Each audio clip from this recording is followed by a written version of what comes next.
Okay, so good afternoon to everybody. So glad you could join us for what appears to be a very, very interesting and somewhat surprising, because we've had an update within the last day or so on what's going on. But we're really glad you're here. Um, I am going to give a brief introduction to our speakers. We have David Bedein, who is a community organizer by profession. He's also a writer and an investigative journalist. In 1987, David established the Israel Resource News Agency in Jerusalem.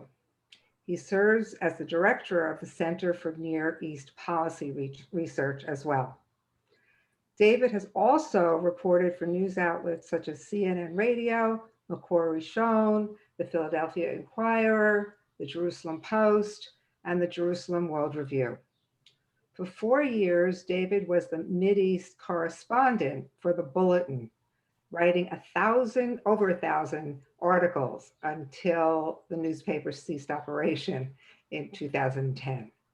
David has covered attempts at Middle East negotiations centering in Israel in many major cities of the world. David lives in Efrat with his family, where I think we'll be able to see sunset. And one of his inspirations was the community organizer and activist Saul Alinsky. That in itself is a good question. And he's joined tonight by one of the researchers who works with him, Dr. Arnon Gross, has been their researcher for the last 20 years. After retiring from the Israel Broadcast Authority in the Arabic section for 43 years. So I'm going to turn the program over to David and Arnon, and I am so glad that you are here joining us today. So please. Thank you. Thank you. Well, there's a surprise this evening because I was going to come off in fire and brimstone over the fact that the new American administration is not only continuing but increasing unconditional aid to both the Palestinian Authority and to UNRWA in terms of education. And in the last 48 hours, things have turned around. And our point is to report the truth. And in a moment, we're going to flash on the screen the new American policy, which is surprising in a positive way, and we have been interfacing with the American government and other governments who support UNRWA. And this is you'll see the U.S. government UNRWA legislation, which was proposed yesterday to the House of Representatives and the Appropriations Committee. And this is not what we expected. Basically, it's including about 80% of the demands that we've been pressing Congress for the last 20 years in terms of what needs to be done, and not to simply hand over the money and listen to us. And not only that, but Congressman Brad Sherman, Democrat of California, Los Angeles, he proposed obligatory legislation to oversee and to supervise funds for UNRWA, because the education has basically gone bonkers, and we're going to talk about that in a moment. And so this is a positive thing. Now, what we're going to do also is encourage you, everyone who sees this program, we can't take things as for granted, because there's every possibility in the world that there will be a pushback, that the people who create the UNRWA curriculum, that's the United Nations. Now let's get a little bit of background. The United Nations Relief and Works Agency operates in 59 refugee camps, keeping Arabs as refugees, refugeehood for perpetuity from the 1948 war, 5 million people in the refugee camps. And in terms of the Palestinian Authority, the PLO curriculum, the curriculum promoted by the Palestine Liberation Organization, we were the first ones to reveal the fact that UNRWA was going to take the PLO curriculum lock, stock, and barrel without any changes. And many people attacked us for us. No, that's not going to be. It's not true. They're going to have a peace curriculum. Well, we blew that to smithereens, not by putting out signs, but by hiring Dr. Gross and other key academics to go through it. If we had found one school book for peace, maybe we would have gotten a Nobel Peace Prize. Who knows? But we would certainly be very popular. However, and a certain peace foundation offered us a grant to show the peace curriculum, and I returned the grant because there is no peace curriculum. And in the last 48 hours, what had been the American government had been saying, well, we were wrong. There is a peace curriculum. I had quite a to-do 5 years ago when we brought Dr. Gross and another expert to DC, and we showed the curriculum and said, no, there's a peace curriculum. We not only did we show that there wasn't no peace curriculum, but Senator James Risch, the chairman of the committee that after that time the Middle East subcommittee, and then he became the head of the Senate Foreign Relations Committee.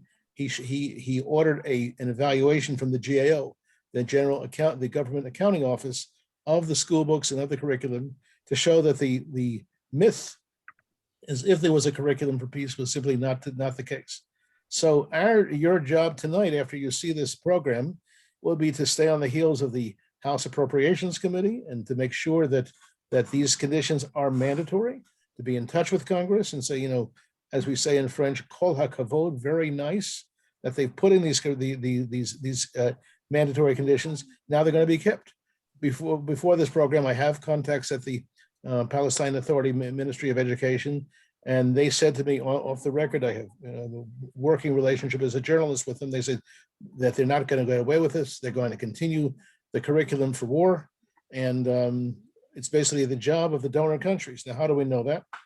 Dr. Gross and I and Rabbi Abraham Cooper of the Wiesenthal Center have met on 6 occasions with the staff of the UN Secretary General, and their staff director has made it clear that the people who make policies are the donor countries. Well, if the United States becomes again a donor country of UNRWA, it can have an effect. So, Judy, I'd like to, if you don't mind, I want to just say how bad it is in terms of the visuals, because people didn't believe this was being taught and the militarism was being taught through the schools. We've made about 24 short films of the UNRWA schools. We've taken them on spot with Arab television crews, and I'd like to show one 3-minute film we made 2 years ago on UNRWA premises, and then we'll go on to explicate the curriculum. So let's just this speaks for itself. Go right ahead, please, with the film.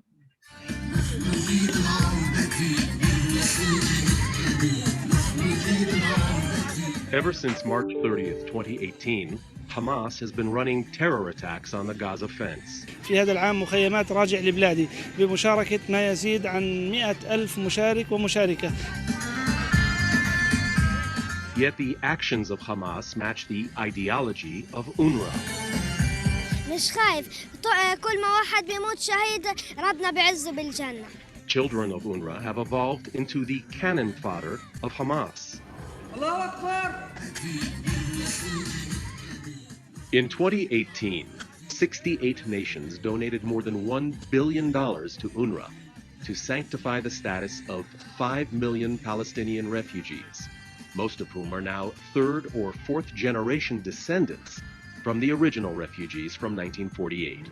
هنرجع بلادنا وغصبا عن اليهود. فاحنا بدنا نرجع. كيف بدك ترجع؟ بالقوة، بالسلاح، بصلاة الفجر، بوحدتنا، بدنا نرجع.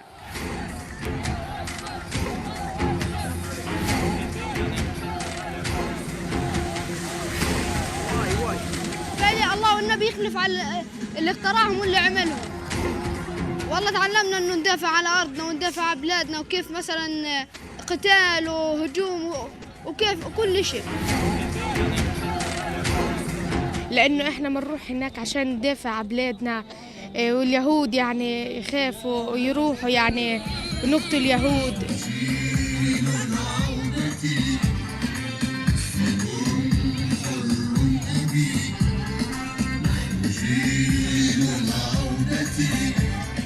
نرجع بدنا بنيجي على السلك ومنطبش ومنكبر، وان شاء الله عن قريب جدا ان شاء الله راح نرعبهم وراح ندعس عروسهم ونخش على اراضينا ان شاء الله مكبرين ومهللين ان شاء الله. انا جاي هنا المخيمات اني استفيد ان كيف ارجع بلادي، كيف ارجع عرضي وشرفي، كيف ارجع للقدس. هذه القدس للمسلمين وليست للكفار. عشان احرر الاقصى من دنس الصهاينة. إن شاء الله هذه المسيرات ستتمكن من إرجاع البلاد وإشارة السلك الزال بإذن الله تعالى. This is not peace education.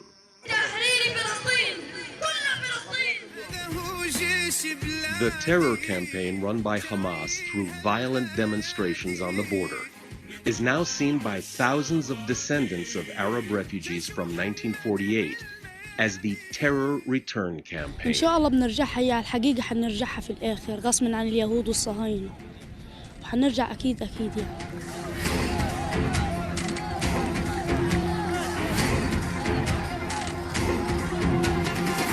يلا امشوا معانا. Okay. These I mentioned that these films are produced by our agency, which has recently been named for my late brother, Bedein, and they are produced with the funding of individuals, not governments, not political parties, and we're now producing another film to show exactly what's going on in the UNRWA schools and UNRWA summer camps following the recent flare-up.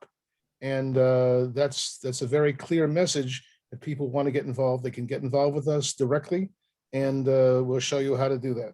I'd like to, the next person who I'd like to introduce now is Dr. Gross. And Dr. Gross has fully evaluated the schools.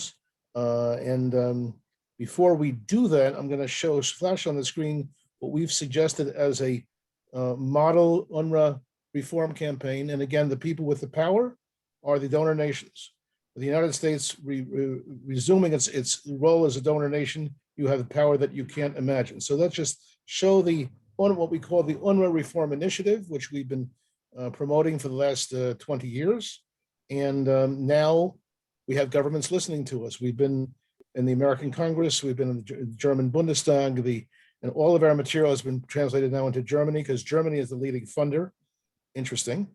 Anyway, so let's show you before we show the UNRWA presentation, if you can show Judy,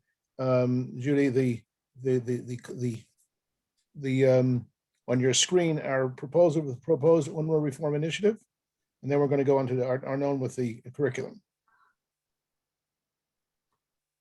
Thank you very much. One second. Is it the six? These are the 6 principles. You can see this on our website, israelbehindthenews.com, or our other website, UNRWA-monitor.com. So just flash that on the screen for a minute.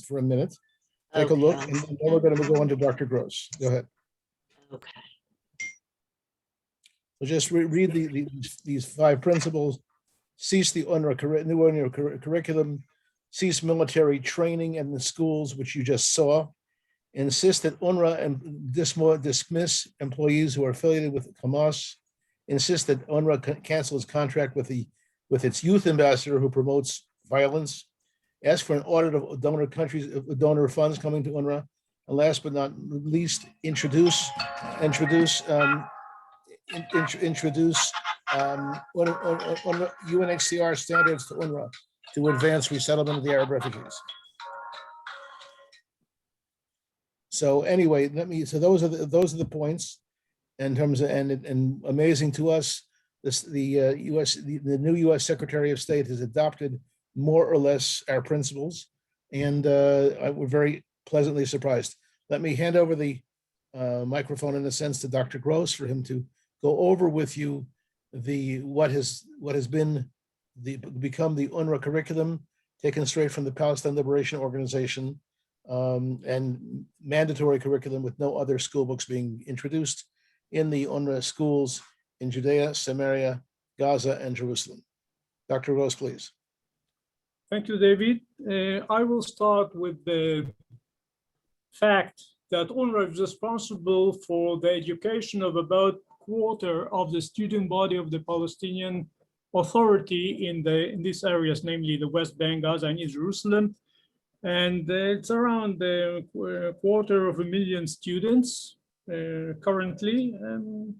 And they use the books issued by the Palestinian Authority, which is quite problematic for UNRWA, because UNRWA, as a UN agency, is committed to neutrality, and Israel is a member state of the UN organization, and it is shown. I'll just show how it is presented. Again, UNRWA should be committed to the resolutions by the UN that dictate the peaceful resolution of the conflict.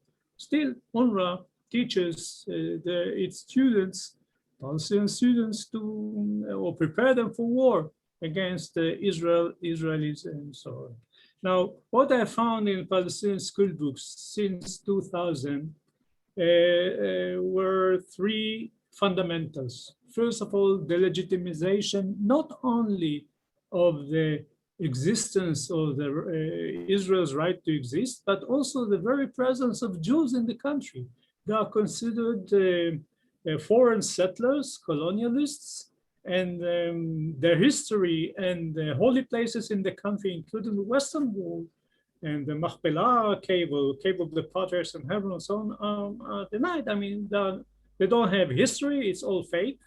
And their holy places are Muslim holy places. They have no right, just greedy ambitions. Israel is not mentioned by its name. In very few cases, it is usually referred to as the Zionist occupation.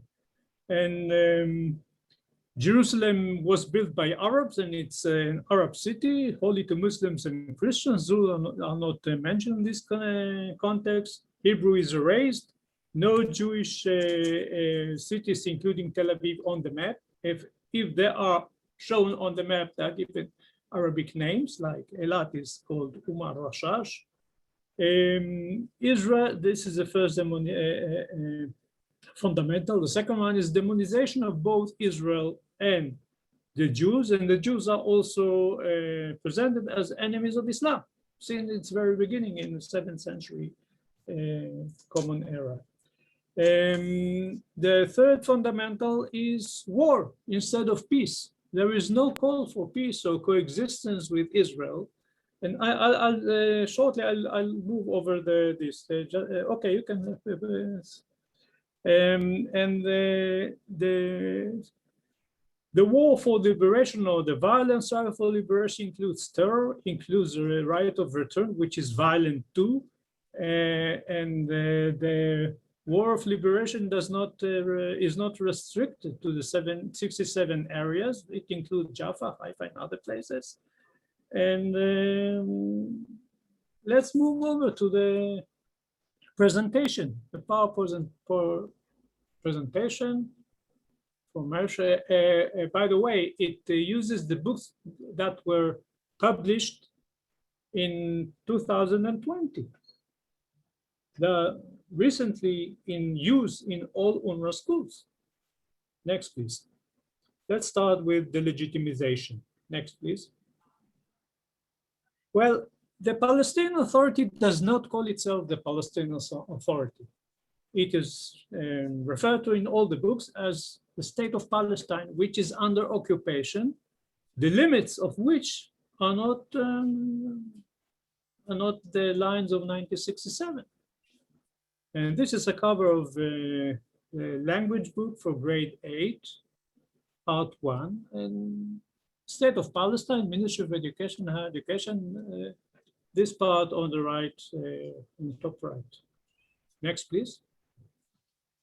Palestine is Arab and Muslim. This is the name of the lesson for grade 1 in national social upbringing. This is a subject, sort of subject in grade 1, and there is a map with the name Palestine next to it, and over it you can see the Palestinian flag. Israel does not exist here. Next, please. And this is a map of the Levant, with Palestine as a sovereign state instead of Israel, side by side with Lebanon, Syria, and Jordan. Next, please. This is an example how Israel is called. The Arab armies withdrew from Palestine, and the Rhodes Armistice was signed in 1949 separately between the Zionist occupation in each of Jordan, Egypt, Syria, and Lebanon. No Israel. Next, please. The areas, the territory of pre-67 Israel is called the territories that were occupied in 1948. The occupied territories should be liberated too. This is a chart showing the numbers of Palestinians currently in 2015, according to the Palestinian Statistics Center. Next, please. The Jews are foreign settlers, colonialist entity. The case is compared to the case of the Indians of the Americas. Next, please. Here we can see the denial of Jewish history in the country. The occupier tried to find ways to create living material evidence for these legends or fairy tales or archaeological finds and proofs, but in vain. I mean, all the archaeological artifacts that were found in this country are fake. Next, please. Even the holy places like this one, and you can see how they show the picture in a way that hides the Jews praying underneath. And this is a Muslim holy place taken over by Jews. They don't have any right to it.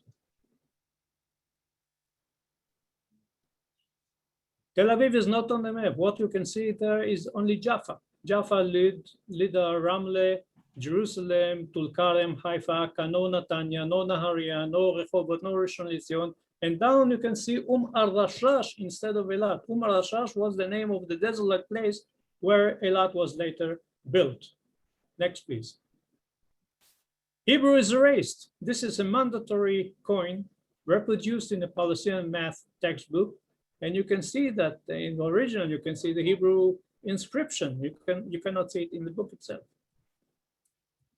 Next, please. Jerusalem is wholly Arab. It was built by Arabs. The Jebusites are considered Arabs.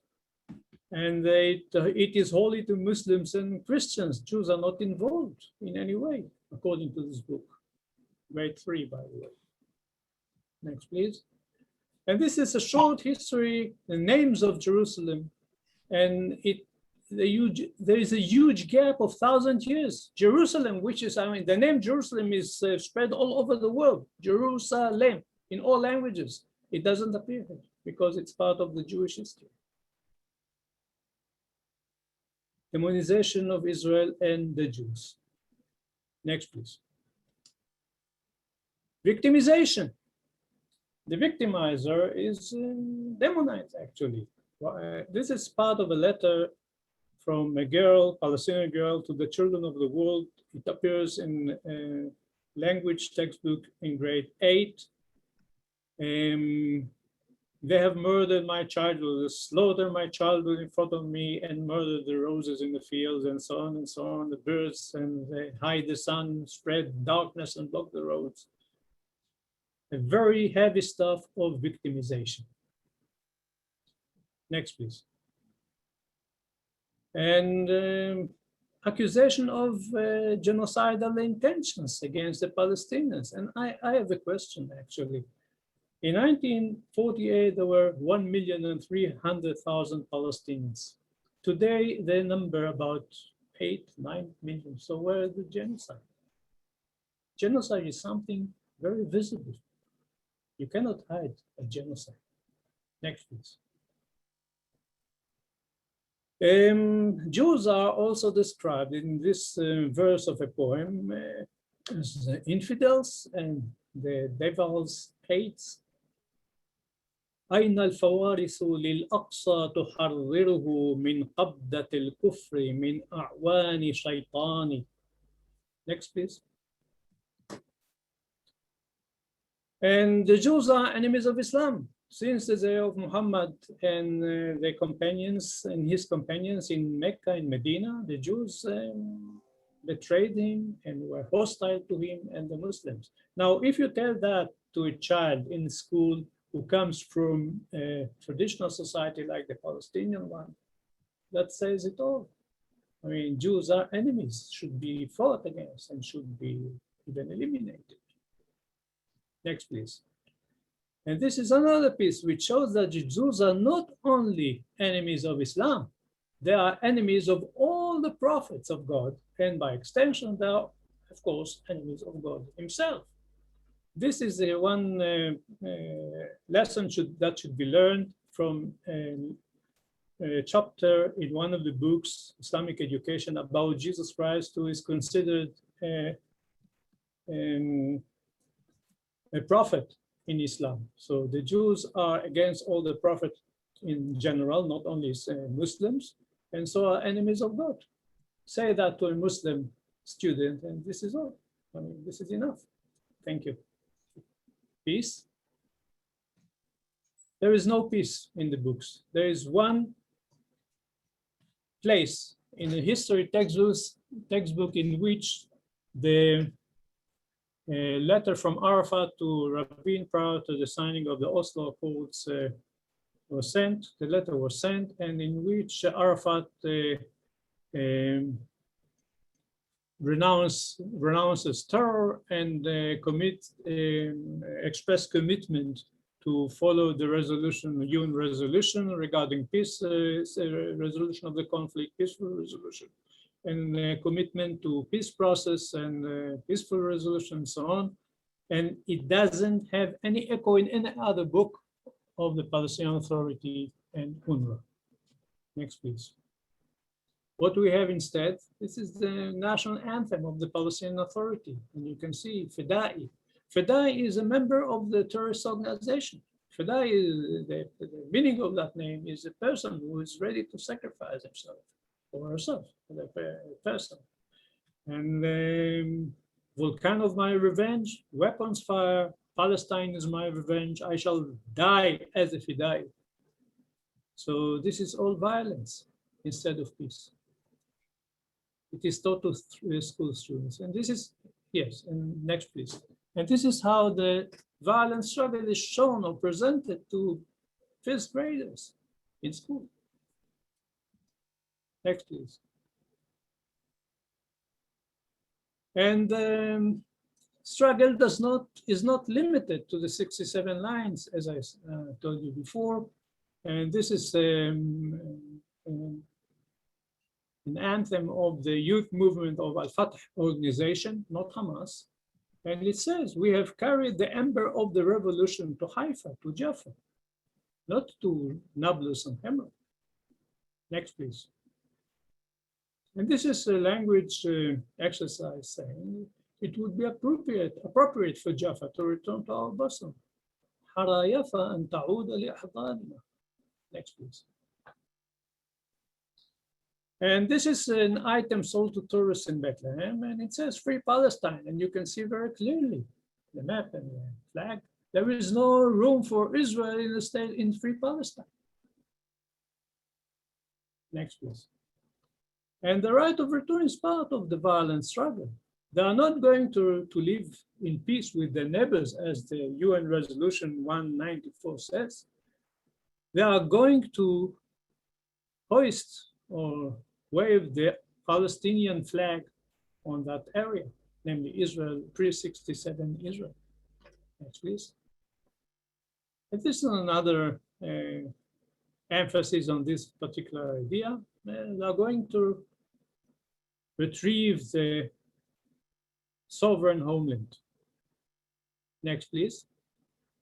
And terror is part and parcel of the whole struggle. And this is a picture of a lady who commanded a terrorist attack in 1978 on an Israeli civilian bus on Israel's coastal highway, in which over 30 persons, women, men, children were killed. And she is a heroine in Palestinian education. Schools are named after her.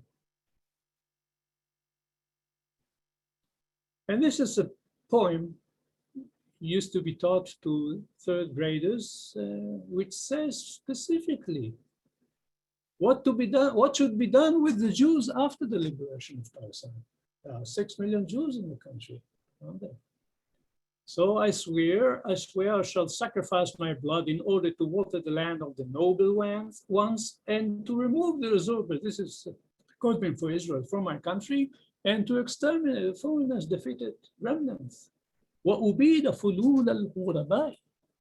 And they sing it in class. I have it here, if you can try to enter and see. They sing it in class, in all classes, third grade classes. Can you open it? No, before that. Okay, they sing it in class. What happened in 2000? Sorry.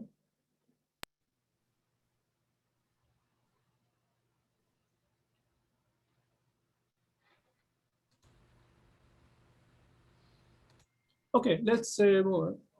I have another comment to make regarding this particular slide. This particular poem was put in the books in 2016, and it remained there until 2019, and it was removed in 2020. It was replaced by another poem without the extermination verse. In my opinion, this is part of our work, which has influenced many, probably donors of UNRWA, which made UNRWA pressure the Palestinians to omit that point. And probably this is what I did. So pressure helps, I would say. Now let's move over to the conclusions. First of all, we have the legitimization and the presence of the Jews and the existence of Israel and the denial of holy places and history and the demonization of Israel and Jews to the point of sheer anti-Semitism. They never advocate peaceful solution to the conflict. Instead, they call for a violent struggle, not limited by the 67 lines, in which there is a central part. Now, UNRWA, unlike the PA, UNRWA is a UN agency. It is committed to neutrality and peace, but using these particular books contradicts its commitment. And in fact, it's a full accomplice in the PA anti-Semitic indoctrination. Now, UNRWA is also responsible for the well-being of the children under its care. It's about 250,000 children and youth. And you are preparing these children to war and to lose their lives against their neighbors. Is this a particular education to be done by a UN agency? I think it should be stopped. Thank you very much. Thank you, Dr. Gross. I know that David has more very important news to give us. Let me repeat the news I hinted at just a few minutes ago, which is that when, again, AFSI, when it was advertising this program, was advertising a program that was saying, well, there don't seem to be any criteria for renewing the connection with UNRWA. Now, as many of the people who are following this program know, the earlier president, President Trump, did cut off UNRWA August 31st, 2018. It happened to have been my birthday, okay. But what happened there was a process of informing both sides of the aisle in Congress, bringing Dr. Gross on 8 occasions to Congress, and only through private funds, I emphasize, and there's one young lady who's watching this program who was instrumental in getting the funds to do that, and she knows who she is, and I thank her. But what's very important is that that process was successful, and until a week ago, we were informed that the Biden administration was going to reverse it completely. Now the Biden administration is buying into the concept that what we're showing is that the money cannot be renewed without conditions. So the conditions we showed at the beginning of this program, and I'm going to ask Judy to once again post the conditions that the United States government is suggesting to Congress, is something that we can appreciate. And the most important thing is that those of you watching this program who are American citizens, make sure that these conditions are reinforced, because I can tell you from my conversations today with the Palestinian Ministry of Education, they're going to fight tooth and nail to not implement any conditions. So again, the ball is in your court. Judy said correctly, I'm a community organizer, and organizing the people, organizing grassroots is the name of the game.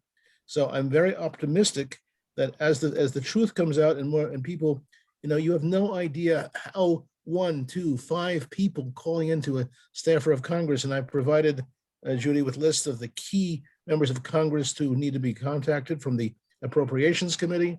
This is vital that you make personal contacts with people that I was just speaking with some people in Texas who were surprised that I referred to a liberal congressman. They happen to be conservative. And I said, well, this liberal congressman, when he saw he met with Dr. Gross and saw the material, he was outraged. Because this does not really reflect UN values. And this liberal congressman from Texas, they're the people who had never contacted in their life a liberal congressman. Now they're having some success doing so. But that's very important. We don't need thousands of people to be in touch. We need individuals who will make it their business to take the truth to the people. And one of the questions that just came through is, what about the people in Israel? The people in Israel have no idea what's going on. I don't want to mention Shimon Peres's name, but I will. Shimon Peres, the foreign minister and prime minister of Israel and president of Israel, promoted the idea, which was false, that there was a peace curriculum amongst the Palestinian Authority, which most people believed. When now Peres not being around anymore, it's hard to, he's an icon. But on the other hand, that is what's believed, and we have to be able to show the truth. And I want to emphasize, since we get the books and we also have published studies about the teachers union being taken over by terrorists, if we were ever to find a teacher or a book promoting peace, promoting reconciliation with Israel, we would put that out tomorrow morning. Unfortunately, that is not what's happened. So this is very, very important to understand that it all depends on private sponsors, because the spirit of Israel is, let's have a peace process at any price. And what happened 4 weeks ago in Israel, it seems like a generation ago, when places within Israel proper, where there's no debate, Lod, Ramla, Yaffo, were called illegal settlements, and hundreds of Jews were attacked. Their businesses were attacked, and people were called illegal settlers and stuff like that. That has a lot to do with the education that the Arabs are learning. Also, Israeli Arabs, who, by the way, Israeli Arabs are increasingly asked to use this curriculum that you've seen tonight. Okay, have we gotten to the time where we're going to take some questions? I think it's a good idea. Okay. There is a question from a number of people have put in good suggestions and good points that should be brought up. I don't know, Lib Sher, I should actually know your name, but would UNRWA have to fire the majority of its paid staff in order to ensure that the goodness comes through? Well, let's reverse it and say that if they're required to teach a peace curriculum and they don't do so, they would have to do so. What we have covered since 1988 is the takeover of the school system and the social welfare system by terror groups. And there basically has to be criteria. We published a study which was financed by the European Parliament back in 2009 to show that the people who were elected to the Teachers Association of UNRWA were associated with Hamas. And this is inappropriate. So again, there has to be, that's part of the supervision issue. And the people who can supervise are the donor nations, and the donor nations can be supervised by the people. Dr. Gross and I and Rabbi Abraham Cooper of the Wiesenthal Center went to Germany, to the Bundestag, and we're going to go back to the Bundestag because we now have 5 young German staffers going through trying to challenge the fact that Germany is now the leading funder of UNRWA, and that has to be challenged. And we now need to create a grassroots objection to what Germany is doing in this regard. And they're doing it with a lot of spirit and they know exactly what's in the school books. But the German ambassador said to an Israeli newspaper in response to Dr. Gross's comments that we don't have time to read these school books, even though we commissioned a German translation of Dr. Gross's work and handed it to the German government.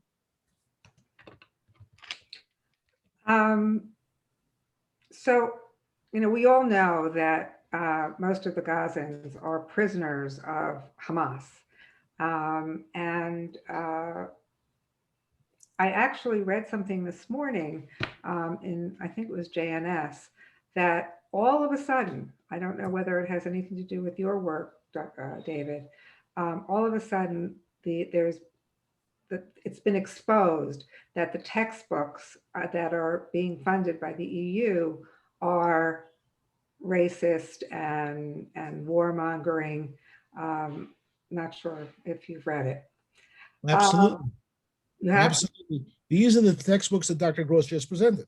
The same textbooks. That's what we're talking about. Well, it's just very coincidental that they would find this out all of a sudden after the United States exposes this. Well, this is important. The United States has the U.S. we found a way to get to the Secretary of State through personal connections, through a certain rabbi who has his ear, and that was important. But remember, that ear is going to be contradicted by hundreds and hundreds of people who said it can't be true. So we have to balance that. Understand that because the Secretary of State had, we hope, is more than a momentary moment of truth of exposing the books, that it's going to be wider than that. I don't know, but that depends. There's about 80 people on this chat. If every single one of you were to write what we call a yasher koach, a congratulatory letter to the Secretary of State on the fact that he wants to put conditions on the funding of the schools, short one-sentence letter, to the Secretary of State, you'll find his contact details pretty easy to find. That will have an effect. And in terms of the Europeans, well, what happened there was there's a institute in Germany that was supposed to issue a report, and the report has been delayed. And someone in the European Parliament objected to it, and that got into the media in the last 48 hours. Okay. Mark Karoff has brought up a good number of things. This last one is asking me, you have to understand the content, the chat comes through, but once there's another one, I don't see your chat. So Mark Karoff is asking, are there ironclad provisions to monitor whether the conditions on aid to UNRWA and the PA are being fully satisfied in good faith? And this is a question that I was... Absolutely. Absolutely. That's why we created the UNRWA Reform Initiative, URI. We created it many years ago. There's the standards, very clear. And the standards are basically taken out of where? Out of UNESCO. UNESCO created universal standards for any educational institution connected to UNRWA, to the United Nations. What is the theme, by the way, of the United Nations education? Peace starts here. And if we've revealed a school system which has not only xenophobia, but actually military training of the children, which you've seen tonight.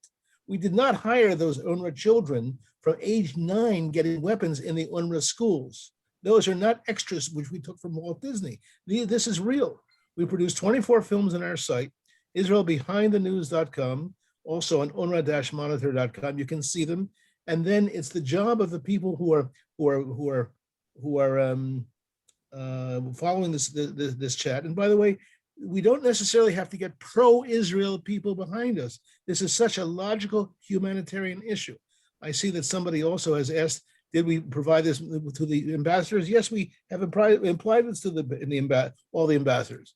But the Paris Center for Peace and other groups say that we are not telling the truth. So we have to balance that.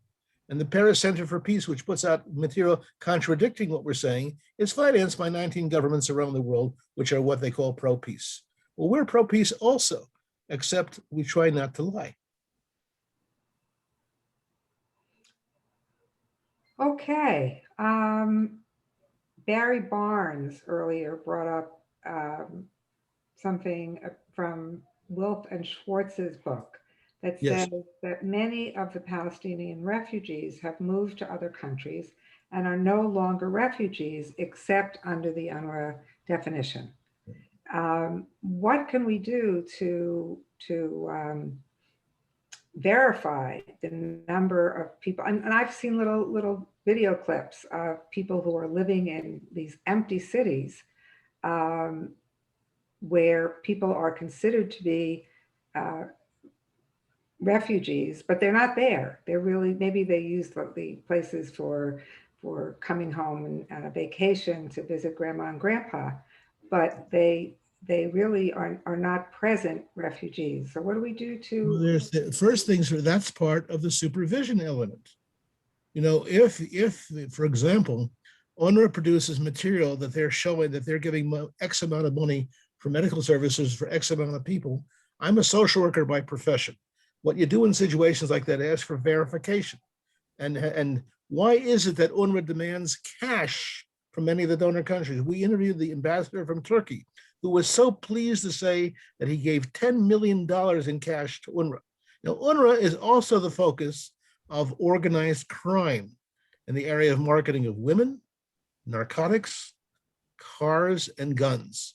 And the cash element plays into that. If we have more responsible citizens who will monitor this, and we have a monitoring group, which we simply need funding to operate, to activate, who speak Arabic, who can go through Arabic documents all the time. And I must mention that the person who was our advisor on this was the head of the medical services in Gaza for the Israel Civil Administration. And he was fighting UNRWA tooth and nail over the fact that medical equipment, UNRWA medical equipment, was being sold on the open market, and that he didn't get the help he needed in order to stop infant mortality in UNRWA, which he wound up doing. And he got the WHO award for doing. His name was Dr. Eli Lash. And when someone in UNRWA said, well, just let them die, it'll be better for our public relations. And he said, well, my name is Dr. Lash, not Dr. Mengele, if you don't mind. Understand that you can create a monitoring mechanism anywhere. UNRWA has as organizations that promote it, if 5 people in New York were to get up and say, we're going to monitor the money coming into UNRWA, we would work with you and make sure that the foreign relations committees in both sides of Congress would listen to you, because they now know, thanks to the hard work some people have done, and a small group of people have done here, that there's something rotten in Denmark or something rotten in UNRWA. And keeping people, what for the people who are on the left and who are sensitive to human rights, what could be a more greater human rights aberration than forcing people to be refugees for perpetuity? Now, what just happened in Gaza? 1.7 million people, the people living in Gaza, that's 82% of the people living in Gaza, are living in the 11 UNRWA refugee camps out of 59 around the world. Now, the President Biden has said we must have reform and rehabilitation of UNRWA, especially in Gaza. Well, that means in UNRWA. And there is a master plan that was created by the US and Israel years and several other countries years ago, which is on our site, created by a man named Mordechai Ben-Porat, who's now, he corrected me, he's 98 and a half now.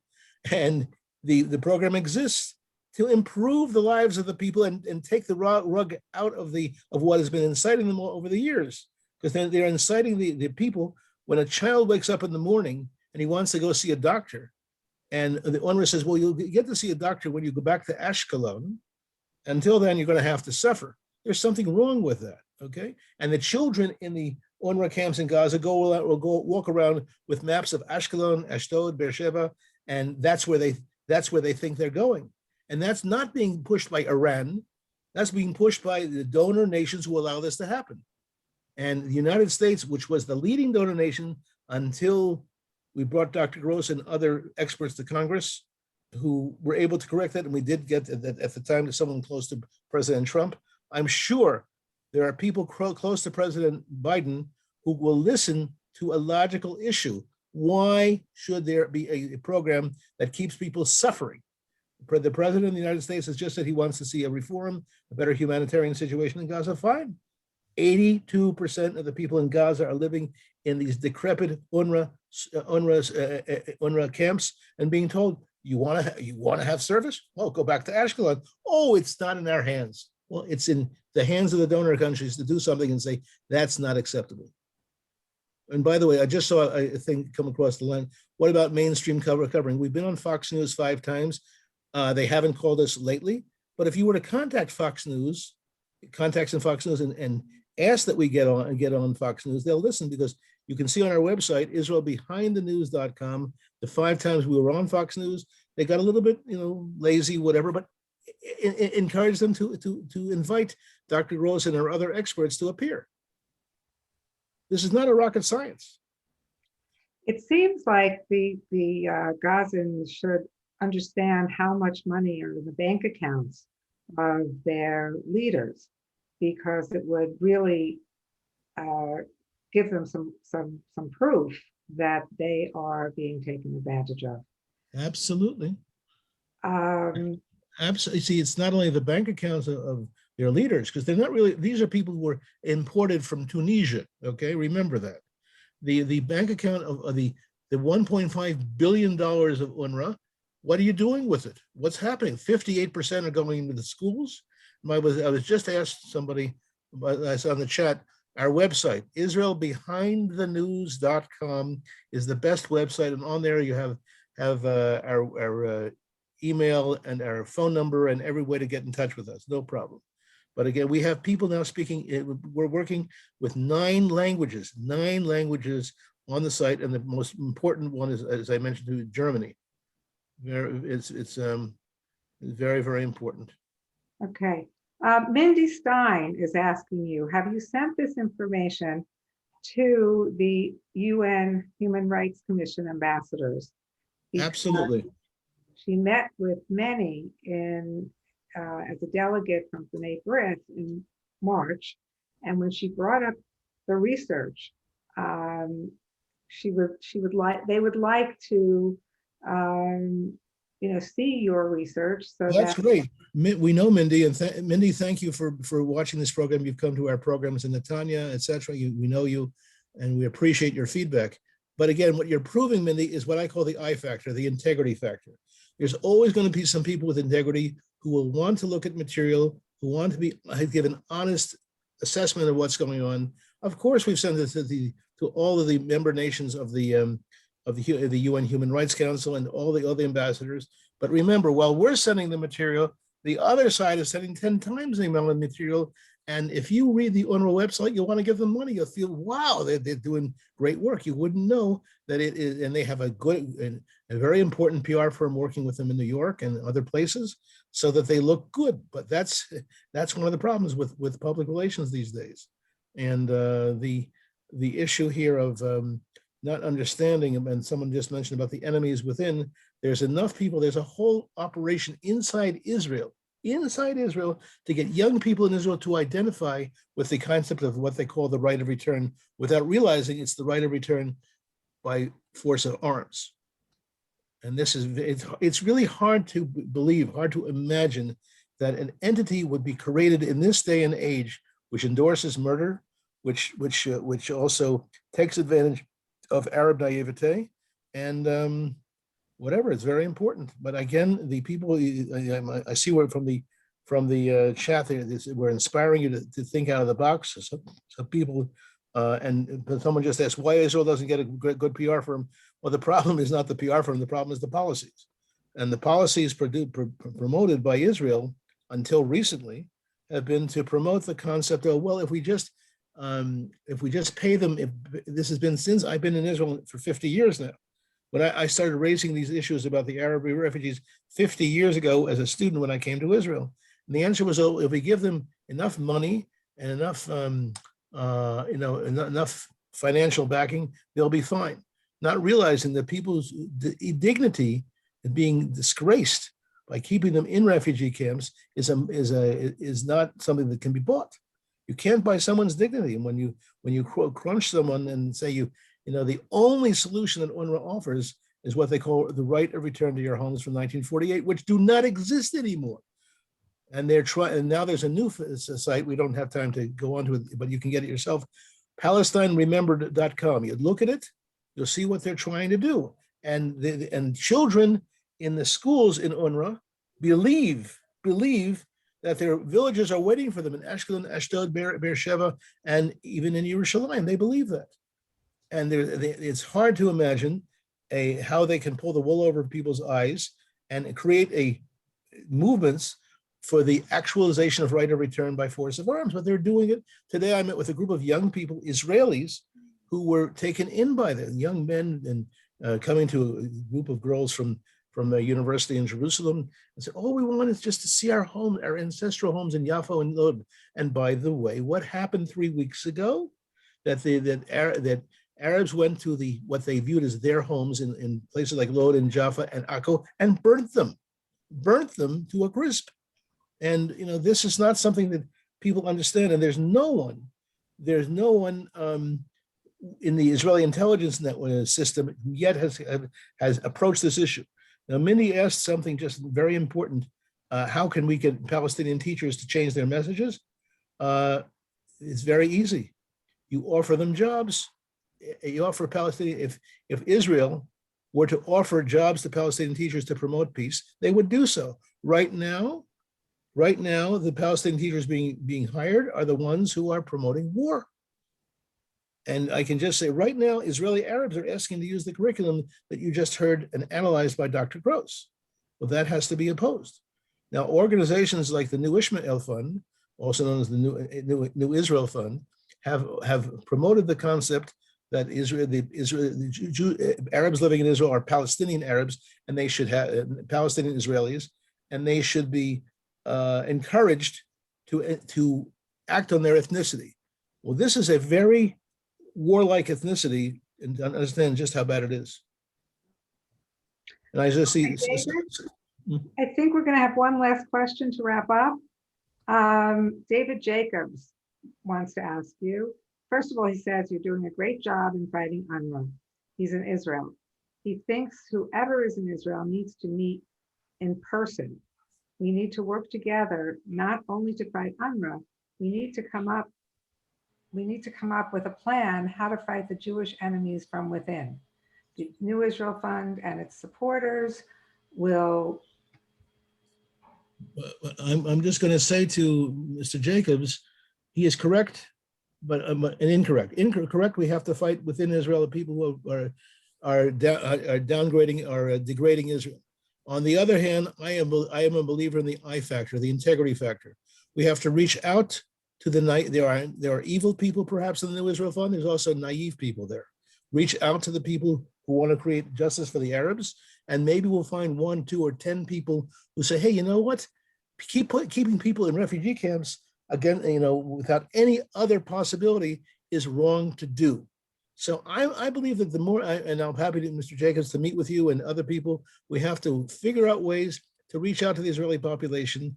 And if I can say, not cynically, but thanks to the missiles that were fired from Gaza and every possible place where they want to return to, that gave us some credibility. It's a very high price to pay.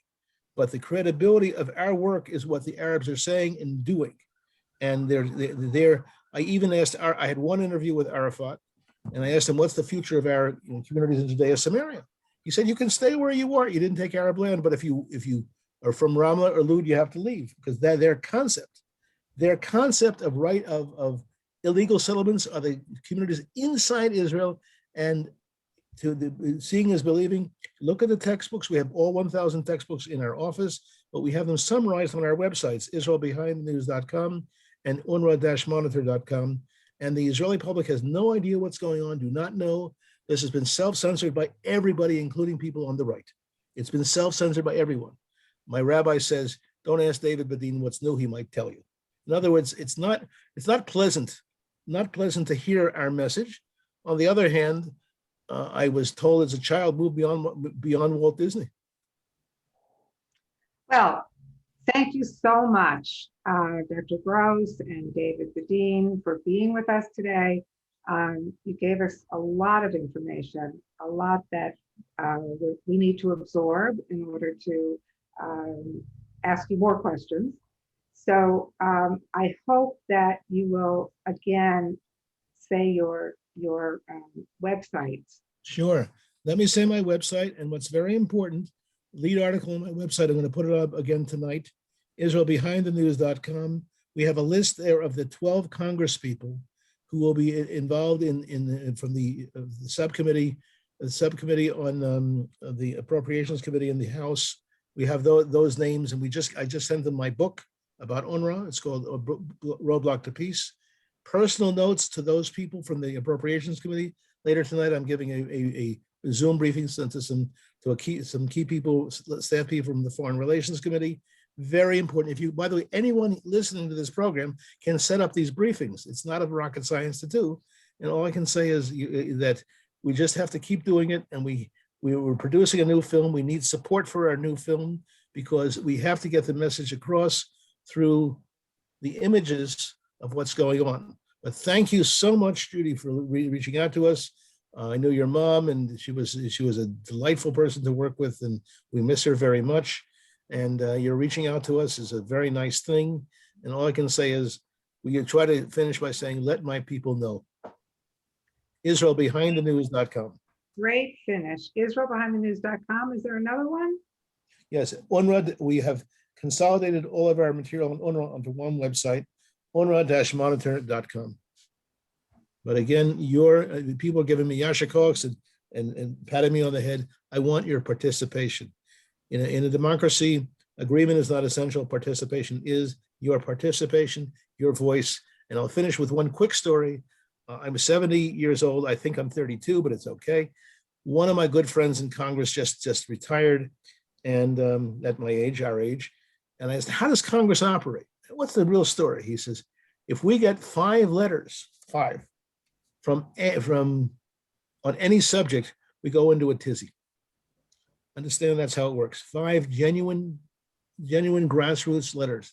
So I'm just telling you, I want to be encouraged to everyone here that democracy does work when you use the tools of democracy and you make your voice heard. This is not a mess. I would prefer to be a person saying, oh, there's a peace curriculum and everything's going to be fine, only if we make it fine. And that's what motivates many of us to stay in Israel and to fight. Okay, I like your message. Let our people live. And I say peace to all you, and thank you for coming and staying with us. Shalom. L'kulam. Thank you very much. Shalom, shalom. Shalom, shalom.